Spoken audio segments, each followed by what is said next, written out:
Hello everyone, and thank you very much to Rachel, Ian, Marion and everyone who's taken the time out today to put on the second online Autistic Pride event.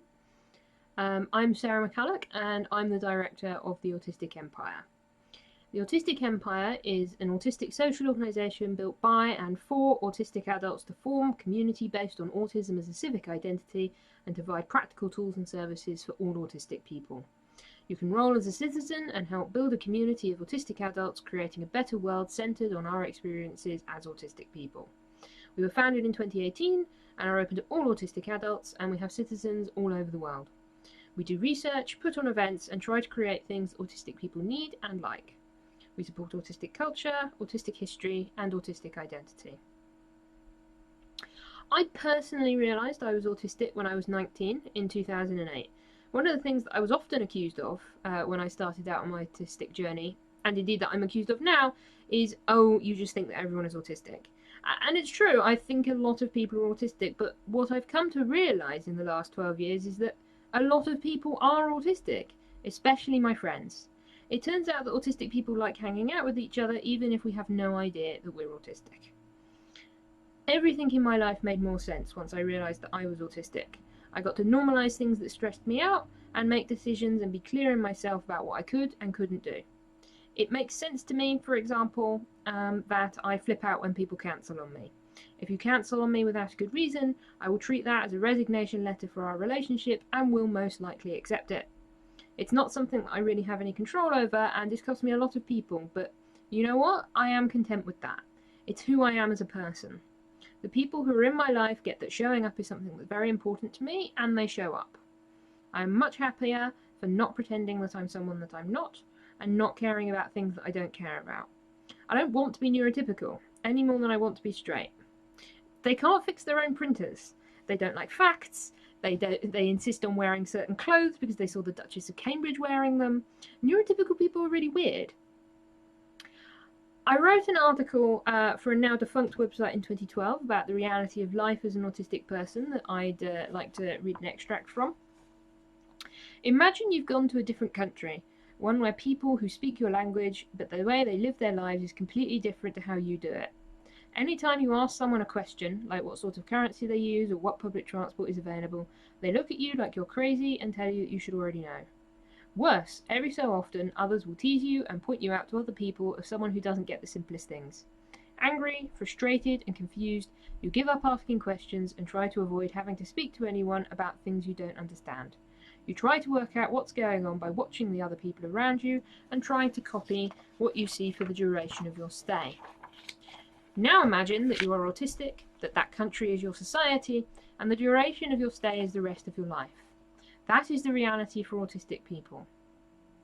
I'm now a decade older since I wrote that, and the world is a lot less confusing to me than it used to be. That's partially because I grew up and learned what I needed to know, but it's also because I built a social network of people who think and act like me and didn't know either. I found my people. And what I hate more than anything is the sheer number of autistic people for whom the world is still like that, where everything just seems loud and overwhelming and confusing, and they have no way out because they don't know who they are or who to turn to. In the 12 years since I realised I was autistic, a great deal has changed. When I started out, it was Aspies for Freedom, Temple Grandin and Autscape. I'd never heard of Autistic Pride. When I started Audible Autism, our podcast, I could only find one other autistic podcast which existed, which had started a month before we put out our first episode. There's been a real explosion in the number of groups and campaigns and autistic activists who are out there, and the advocacy movement now has real teeth. We also have the flip side of greater public awareness. Children get called autistic in the playground. People tell me that they think that they might be a bit autistic because they made a faux pas. It's offensive, but it's only possible because people have an idea of what autism is. It's not a good idea, but it's a good start. We've got Pablo, Edo Kedar, and the Autism Act. Damien Milton defined the double empathy problem of autism in 2012, where the struggle of autistic people to understand what is going on with neurotypical people is mirrored by the inability of neurotypical people to understand autistic people. There's been real efforts to bridge that gap, and we've got books, films, and famous autistic people all talking about being autistic. Many of the big autistic charities that were started by parents for their children have started to consult with autistic people, and there's started to be a real shift in the way that they've done things. But the problem I have with nearly all of these discussions is that they still talk about autistic people as a group of people who are over there. We're still treated like aliens that you can spot coming from a mile off, and professionals are a class of neurotypical people who should know better. The idea that you could be autistic and a doctor isn't part of that conversation. The reality is that I've met autistic teachers, I've met autistic therapists, autistic doctors, and autistic psychologists. Autistic people walk among them in all streets of life and at all levels, and are represented in the professions that work with autistic people. They just haven't noticed. I am an occupational therapist, and I currently work as the deputy manager of a community mental health team, and before that I was the senior occupational therapist in a school for autistic children. One thing I've always found is a real us versus them attitude. We have an autistic person come in and it's always medical model, discussion of support and treatment, their autism. I would go to work in the autistic school and have people say to me, oh, they don't think like we do. Well, they think like I do. I had to write to someone who had taken minutes of a meeting that I'd attended to ask them to remove 7 references to clients suffering from autism. The idea that I, an autistic healthcare professional who's actually senior to that person, might have been sitting in the same room the entire time listening to them about how tragic it was to be autistic evidently hadn't even registered. It's impossible for people to have a meaningful discussion about autistic life with all the highs and lows if they only talk about the subgroup of people who they pathologise as having a communication disability. You can't talk about the autistic inner world if the only people permitted to describe it are regarded as other to you and as people who are not you.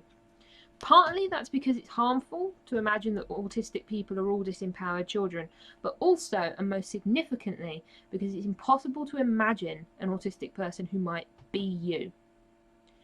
I found a lot of people who are clearly autistic to me, who have autistic people in their families, who will deny that they're autistic because their cousin or their nephew is autistic and he has real problems. Always a he. There's a sense that autistic people are all unemployed, socially isolated and dependent on other people to shape their lives, and if that doesn't apply to you, then calling yourself autistic amounts to appropriation. A friend of mine posted an interview that I did for an OT podcast about being an autistic therapist, and someone we both know had a massive argument with her in the comments about how offensive it was for autistic adults like me to suck up all the resources when his son needed them more. This man is obviously autistic if you've ever met him. And I wonder how he would treat his son differently if he saw himself in him, instead of seeing his autism as some kind of extrinsic burden to be managed and treated. This is problematic because it means that half our community is sleepwalking through their lives with no idea of what's wrong or why they feel alienated from the people around them. They'll just say things like, oh, I don't like people, to explain many of the ways that they behave. It means that we have substantial numbers of people who deny that they are autistic but have an affinity for autistic people, so they get involved in the autistic community and autistic advocacy from the perspective of supporting autistic people, when really they're just promoting internalized neurotypical ideas about who we are and what we do, which is damaging to them as well as us. We talk in the autistic community about presuming competence. The idea that you can assume that someone can do something until they demonstrate that they are unable to do. But I'd like to suggest that we come up with a different paradigm, or a related paradigm. What if we presumed autism? What if we spoke and acted as if every person in front of us was autistic until they demonstrated otherwise? When Sia, who is a music artist, released Music, a musical about a non-verbal autistic girl this year, she was very heavily criticised for a portrayal that was clunky at best and grossly offensive to many. Sia did not respond well to this criticism and had a number of hostile exchanges on Twitter about the casting process and the artistic choices of the film, before conceding that some had made good points and editing the film to remove some of the distressing depictions. Now, I followed this all along and didn't comment publicly because there's two ways of looking at this. The first is the majority narrative. that Sia had no business making a film about autistic people when she hadn't consulted autistic people about what should be in it, that it was a patronising and infantilising view of disabled people, that Hollywood had made another film for inspirational disadvantage, an attempt to cash in on the backs of autistic people as pity parties for neurotypical people to learn something from. I quote, "The way she has spoken about her film and music's condition shows that she has a warped view about autism. Her steadfast refusal to call autism a disability and preference for the euphemistic neuroatypical and on the spectrum is troubling. It demonstrates a refusal to engage with a community who has been reclaiming words like disabled and autistic as part of their identity, and a denial of the difficulties autistic people can face in their daily lives." Quoting Sia, "I've never referred to music as disabled. Special abilities are what I've always said." Close quote.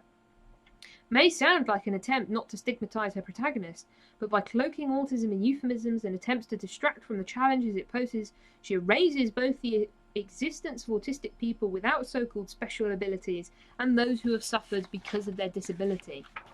Now, this quote is from a review that was published in the Oxford Student by someone who identifies as autistic. What I found interesting about it is that it seems to be arguing for a frame of reference where all autistic people are disabled, the autistic spectrum is just a euphemism, and if Sia had just spoken to some autistic people, she would have known this and made a different film. But if she'd spoken to me, I would have affirmed that autism isn't inherently a disability. I don't regard myself as disabled because I'm an autistic person.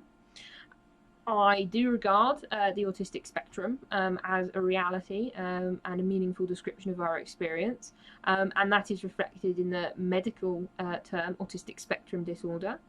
And I certainly wouldn't have used the term condition to describe either myself or anyone else who's autistic. So who's right? The contradictory messages that we're sending out as a community about how we talk about ourselves and the language we use for our experiences is an active barrier we face in the struggle for autistic acceptance. We are ourselves often trapped in ways of thinking about autistic people as having Asperger's or living with a neurodevelopmental condition. We are not ill.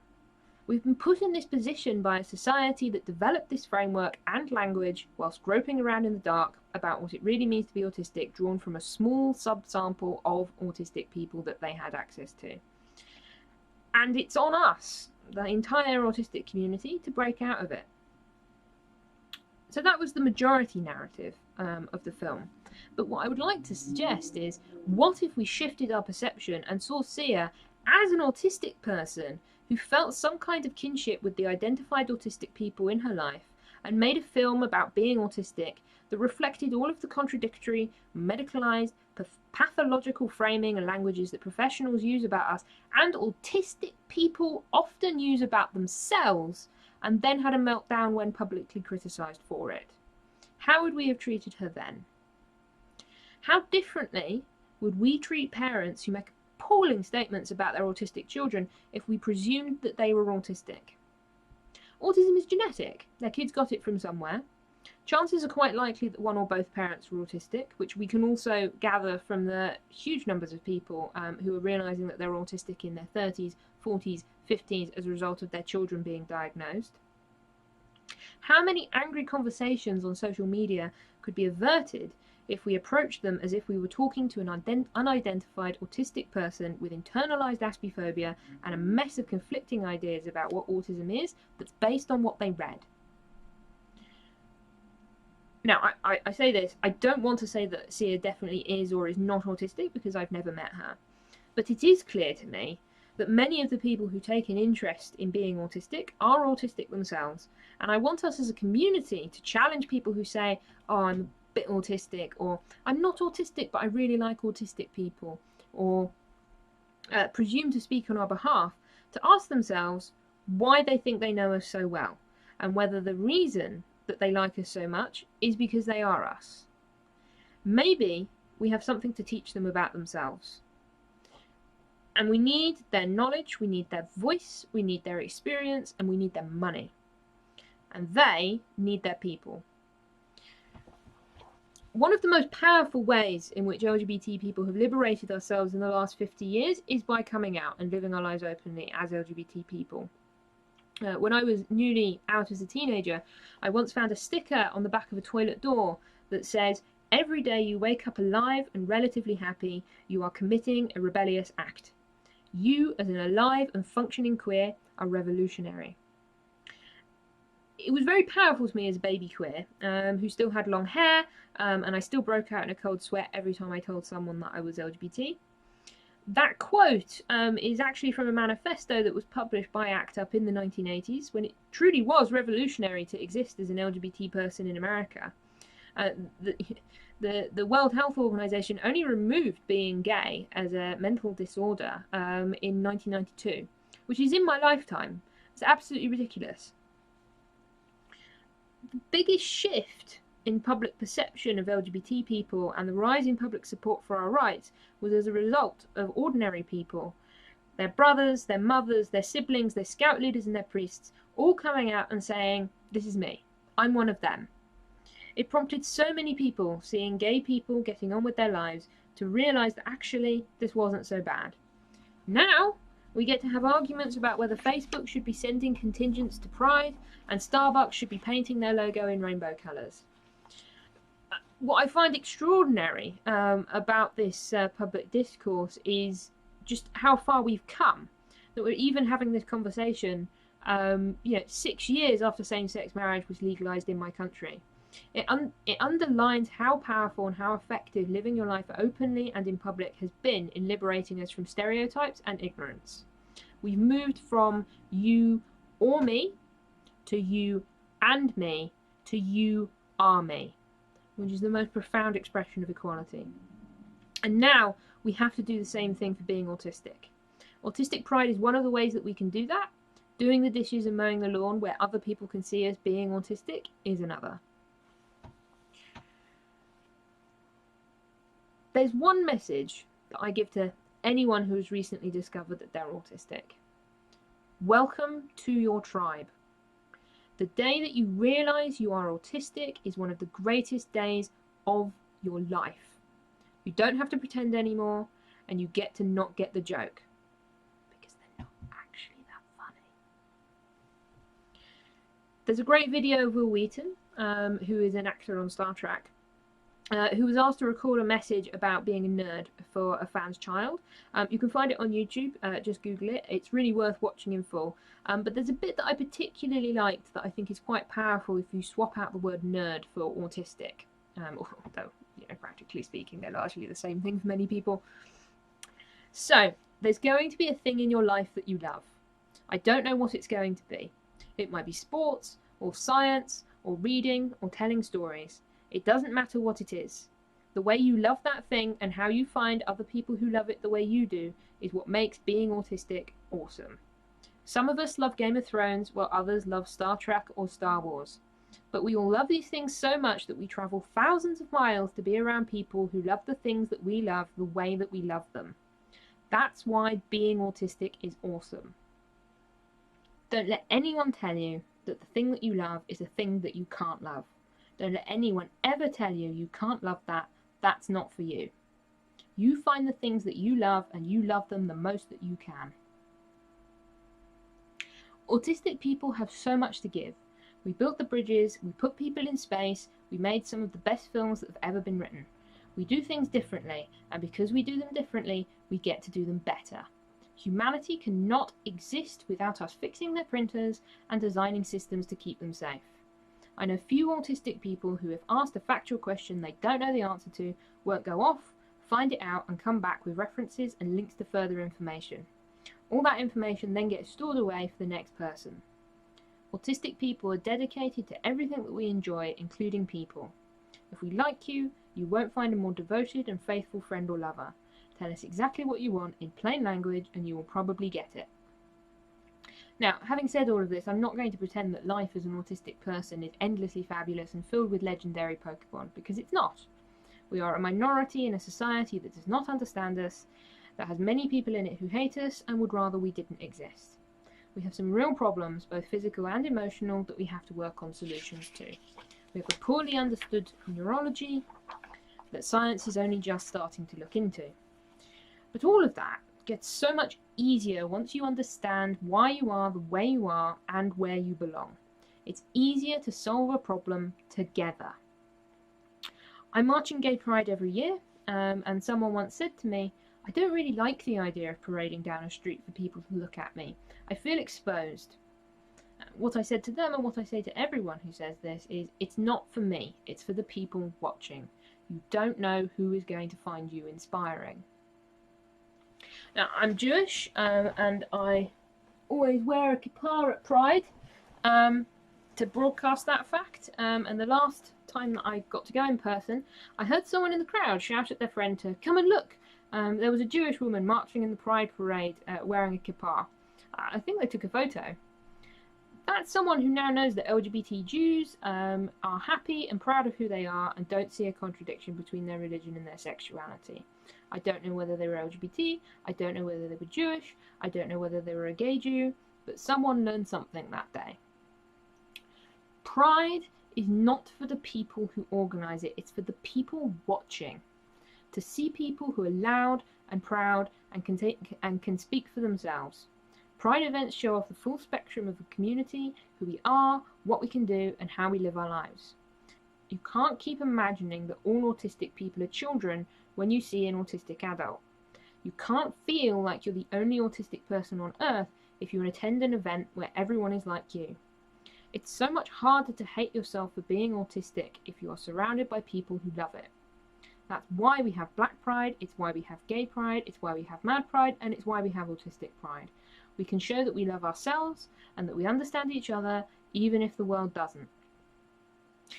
My ability to sit here and give this speech looking as gay as I do, with the full legal rights that I have, without being arrested, fired from my job, or pitied by my family, is directly down to decades of work of LGBT activists who wouldn't be pathologized, wouldn't be stopped from living their lives openly, and wouldn't take no for an answer.